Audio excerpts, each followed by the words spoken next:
Hello everyone, my name is Lawrence, and in this video, I'm going to show you how to create a floor joist layout with opening and using inline bearer method in FrameCAD Steelwise. Right here, I have an 8.4 by 5 meters building structure with the wall panels ready. And the building outline is traced as well, including the stairwell opening.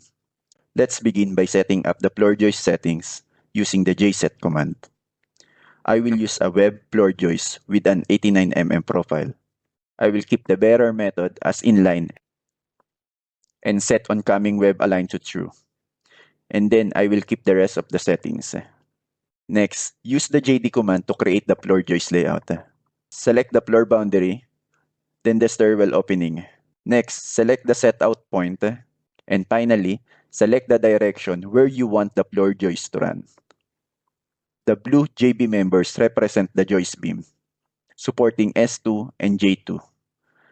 J1 and J2 are standard floor joists. E1 and E2 are end bearers located perpendicular to the joist. Lastly, S1 and S2 are the side bearers running parallel to the joist. Now let's build the floor joist using JJT. All floor members are passing except to JB1, as the loads from S2 and J2 are transferred to JB2, which is supported by JB1. For a quick solution, I will add a topcord reinforcement member as JB1 is failing at this location. Now the engineering status is passing. I will send everything to CAD. Then let's see the 3D model. As we use the inline end bearer method, the floor joists are connected to the continuous floor member that sit along the walls below. The vertical webs are aligned correctly with the oncoming member for fixing purposes, as set in the floor setting.